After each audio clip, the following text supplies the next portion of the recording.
Pistol, sebuah cerpen karya Budi Dharma. Karena dia sudah sering ke sana, dia dapat memasuki rumah dengan mudah. Dan dia tahu kemana dia harus menuju untuk menemui janda pemilik rumah.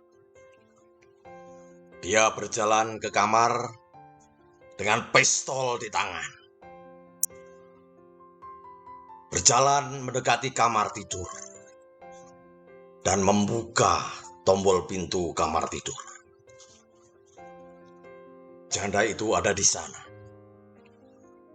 berbaring di ranjang, membaca buku. Kedatangan dia tidak mengejutkan janda itu. Setelah melirik ke arahnya, janda itu membaca lagi. Bahkan ketika dia mendekati janda itu tetap membaca buku. "Mengapa kamu datang seperti ini?" tanya janda itu kemudian dengan nada seenaknya. "Mengapa kamu tidak melihat tangan saya?" kata lelaki itu.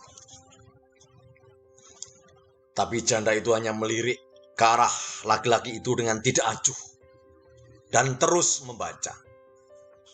Laki-laki itu berjalan ke sana kemari dekat ranjang dalam usahanya untuk menarik perhatian janda itu. Lalu janda itu tersenyum melihat dia dengan cara sedemikian rupa, dan karena itu membuat laki-laki itu merasa dihina. "Jangan berbuat demikian, Kacung. Saya tahu siapa kamu sebenarnya," kata janda itu.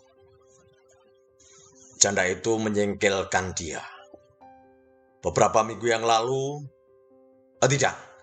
tidak beberapa minggu yang lalu, namun beberapa hari yang lalu, janda itu memanggil dia dengan namanya sendiri. Kacung adalah penghinaan.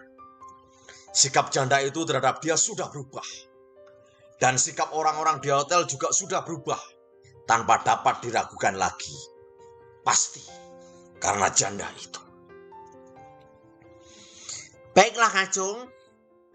Taruhlah mainanmu di atas meja. Ambillah kursi itu dekat saya. Duduklah sebagaimana layaknya laki-laki terhormat. Meskipun kamu hanyalah kacung," kata janda itu tanpa melihat dia. Dan tidak dapat mengelak untuk tidak mendengarkan janda itu. Perlahan-lahan dia letakkan pistol itu di meja. Lalu dia menggeser kursi mendekati ranjang dan duduk. Tapi dia duduk dengan kaku. Bahkan lebih kaku daripada robot. Janda itu masih melihat halaman buku tadi. "Apakah kamu suka buku itu?" tanya laki-laki itu. Setelah menguap panjang, janda itu menutup buku tanpa memberi tanda pada halaman tadi. "Apakah saya suka buku itu? Atau apakah saya tidak suka buku ini? Tidak tahu. Saya hanyalah menghabiskan waktu," kata janda itu. Lalu janda itu menguap panjang lagi. Ketika janda itu membuka buku itu kembali, taulah laki-laki itu bahwa janda itu membuka halaman lain. Janda itu terus membaca. Laki-laki itu berusaha berdiri tapi tidak dapat, seakan kakinya lumpuh. Sikap janda itu menjengkelkan dia, menyebabkan dia tidak dapat menggerakkan tangannya. Setiap kali janda itu menguap, membuka mulutnya lebar-lebar, dia bernafsu untuk memalu gigi-gigi janda itu, merobek bibirnya, dan memotong lidahnya. lama dia baru dapat mengatakan sesuatu. Sesuatu yang telah dia siapkan sebelum dia meninggalkan hotel untuk menuju ke kamar ini. Dia bekerja sebagai kerani di hotel. Dan setiap saat hotel memerlukan dia untuk mengerjakan apapun, dia harus siap melaksanakannya. Karena itulah, dia diberi hak untuk tinggal gratis di sebuah kamar di hotel tidak jauh dari bagian belakang hotel. Kamar itu menyenangkan, kecil, dan terpisah dari deretan kamar-kamar tempat pegawai-pegawai lain. Sambil melihat dinding, akhirnya dia berkata, "Kamu tahu mengapa saya membuka perpustakaan kios di halaman hotel?" "Tentu. Saya membuka perpustakaan itu dengan izin manajer hotel. Karena saya memerlukan uang. Kamu tahu, saya mengharapkan uang dari mereka yang menyewa buku saya. Keadaan hotel ini makin lama makin buruk. Kamu tahu. Dan sudah hampir ambruk. Anak manajer hotel mengatakan kepada saya, kamu tahu, tidak mungkin untuk membangun kembali gedung itu untuk menarik lebih banyak tamu. Mahal." Terus-menerus dia berbicara. Dan janda itu pun menguap terus-menerus. Karena tidak tahu harus berkata apa lagi, dia berhenti. Dia tahu bahwa dia harus berkata terus. Tapi dia tak tahu apalagi yang dapat dia katakan. Dulu setiap kali dia datang ke sini, dia selalu bernafsu untuk mencium janda itu. Sekarang, setiap kali janda itu menguap, baginya janda itu menjijikkan. Lagi, dia bernafsu untuk memalu gigi-gigi janda itu, merobek bibir janda itu, dan memotong lidah janda itu. Tapi dia tidak sadar bahwa janda itu dia juga memuakkan. Janda itu dulu menyukai dia. Tidak hanya menyukai, tapi bahkan mencintai dia. Demikianlah, dulu janda itu mengejar-ngejar dia. Semua pegawai dan tamu yang menginap sampai lama di hotel tahu bahwa janda itu senang datang ke kamar dia. Dan janda itu sering mengundang dia untuk datang ke rumahnya. Teman-teman dia sering menggoda dia. "Kamu akan kawin dengan janda kaya itu ya?" Sekonyong-konyong janda itu melemparkan buku itu tinggi-tinggi. Begitu tinggi sampai-sampai buku itu menerjang langit-langit. Buku itu jatuh ke lantai. Beberapa halamannya berserakan. Inilah buku kamu. Ambillah. Dan katakan berapa saya harus bayar kamu. Tidak hanya untuk mengembalikan buku, tapi juga untuk biaya memperbaikinya. Lalu janda itu tertawa panjang. Dalam kuping laki-laki itu, tawa janda itu tidak terdengar sebagai tawa, tapi sebagai lengkingan panjang seekor kuda. Menjijikkan. "Kamu dapat mengambil uang dari laci ini," kata janda itu tidak acuh. "Tapi kamu belum selesai membaca buku itu," kata dia. "Saya tidak peduli." "Baik, saya juga tidak peduli apabila kamu tidak mengembalikan buku itu." Setelah diam lama, dia berkata, "Saya datang ke sini untuk memberitahu kamu cerita yang menarik. Sambil menunggu kios perpustakaan saya melewatkan waktu dengan membaca. Kamu tahu? Jalan paling baik untuk melewatkan waktu bagi kamu bukan dengan membaca buku, Kacung, tapi main-main dengan perempuan. Beberapa perempuan datang ke perpustakaan kamu. Lalu kamu dapat menyeret mereka masuk ke kamar kamu.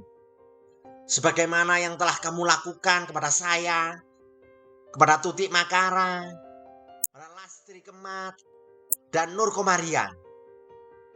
Mereka juga sebagaimana halnya saya sering datang ke kamar kamu. Kamu dapat main cinta dengan mereka. Ingatlah Kacung, perempuan yang masih sendirian pasti ingin berkenalan dengan laki-laki yang masih sendirian untuk kawin. Kamu sendirian tapi matang. Kalau saya dapat mengatakan kamu matang. Laki-laki itu merasa seolah sesuatu menghantam wajahnya. Setelah menyeret Tutik Makara, kamu bilang bahwa dia terlalu kaya untuk kamu kawini. Kamu lalu menyebar desas-desus Lastri Kemat mempunyai begitu banyak saudara. Karena itu kamu takut melaksanakan kewajiban menanggung mereka. Lalu datanglah Nur Komarian. Kamu merusak nama baik dia dengan jalan menyebarkan kebohongan-kebohongan mengenai dia. Fitnah. Dan kamu menyebar desas-desus lain mengenai perempuan-perempuan lain yang datang ke kamar kamu.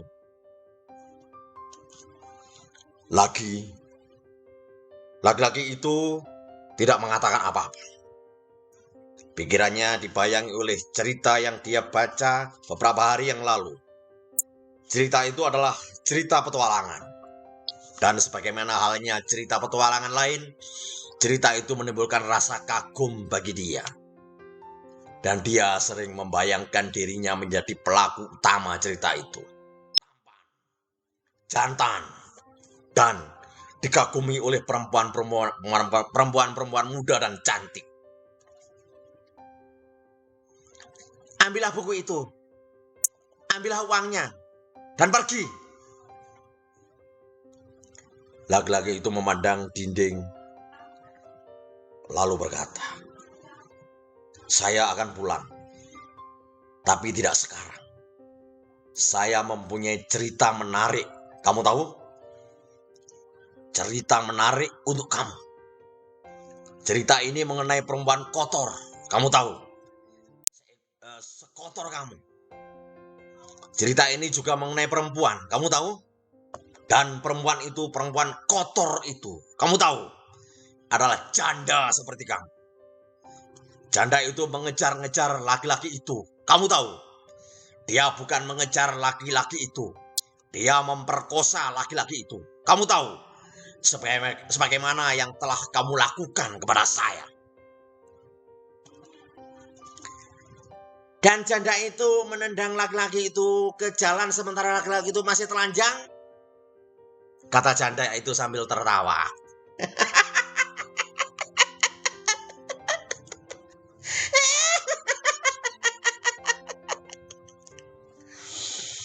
Ketika janda itu sudah diam dan menutup matanya, laki-laki itu menjadi cukup berani untuk memandangi janda itu.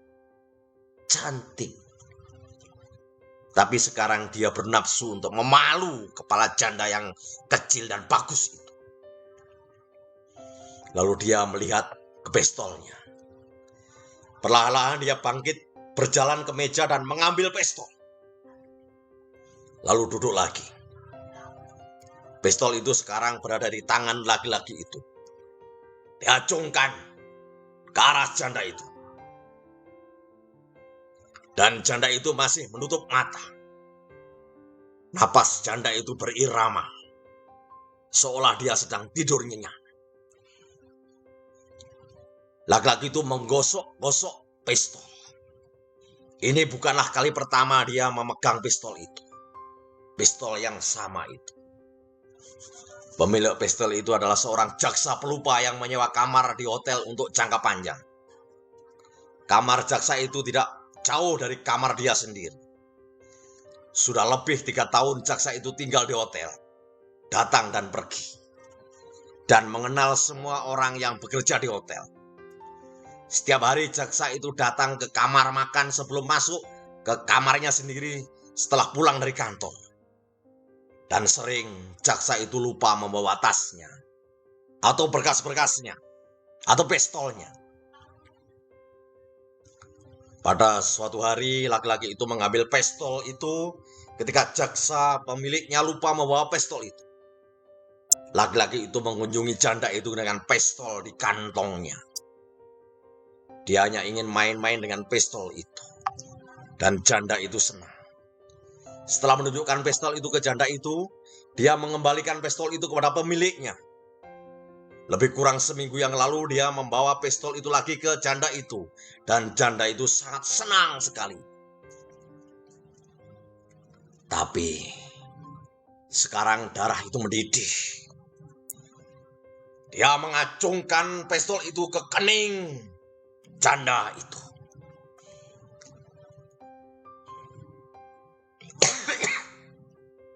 Janda itu masih bernapas halus. Pura-pura tertidur.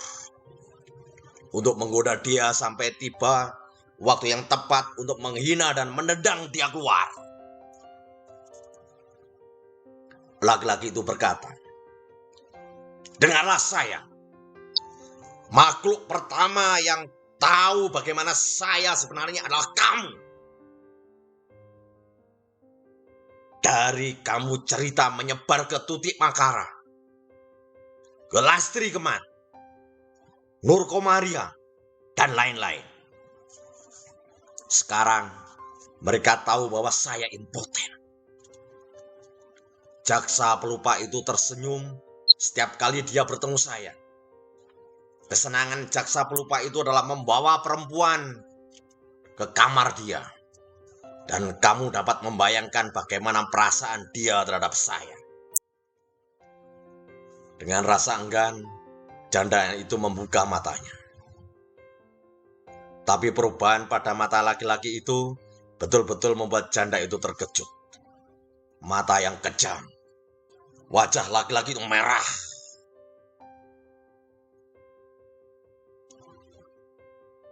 "Buka pakaian kamu." Laki-laki itu memerintah. "Untuk apa?" Tanpa menjawab pertanyaan janda itu, laki-laki itu memberi tanda kepada janda itu untuk segera berdiri. Maka dia berdiri. Tapi ketika janda itu sedang melepas pakaiannya, janda itu merasa semua itu benar-benar lucu. Sudah sering janda untuk membuka pakaiannya untuk laki-laki itu. Di sini, di kamar ini. Atau di kamar laki-laki di hotel. Atas kemauan sendiri. Mengapa laki-laki itu sekarang memaksa dia berbuat demikian? Lucu. Dia tidak dapat menahan tawa. "Jadi kamu tertawa ya? Saya tahu apa yang akan kamu katakan. Saya perintah kamu untuk menutup mulut dan melepas seluruh bajumu segera." Laki-laki itu sadar bahwa dia sekarang gemetar. Janda itu tahu bahwa laki-laki itu gemetar. Tapi janda itu ingin tahu apa yang akan terjadi sesaat lagi. Dan senyum janda itu membuat laki-laki itu tambah gelisah. Setelah berhasil mengendalikan diri, laki-laki itu berkata, "Saya sering membayangkan diri saya pahlawan. Tapi karena orang-orang tahu mengenai saya, karena kamu menyebarkan berita mengenai saya hanyalah sampah. Tidak berarti bahwa saya tidak bisa menghancurkan kamu."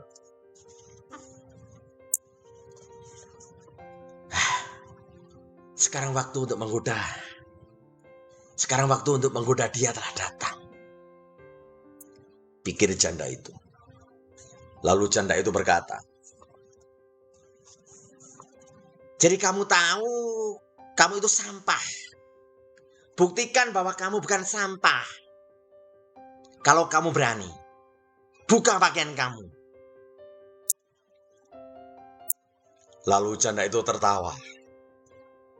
Laki-laki itu masih diam, masih mengacungkan pistol ke arah janda itu.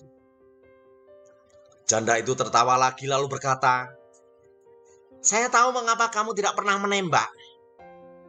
Kamu tidak menembak Tutik Makara, Lastri Kemat, Nur Komaria. Dan kamu tidak pernah menembak saya. Pistol kamu tidak main. Cik." Pistol saya sendiri tidak main, sebagaimana kata kamu. Tapi pistol ini akan menggantikan pistol saya. Laki-laki itu berkata. Dengan pistol mengarah ke janda itu, laki-laki itu memerintah janda itu untuk berbaring di ranjang. Karena janda itu hanya tersenyum dan menolak untuk berbaring, laki-laki itu mendorong janda itu keras-keras ke ranjang. Janda itu tidak siap menghadapi ini. Dan karena itu terjatuh, terduduk di ranjang. Laki-laki itu memaksa janda itu berbaring. Dan janda itu tidak mempunyai pilihan lain kecuali menurut.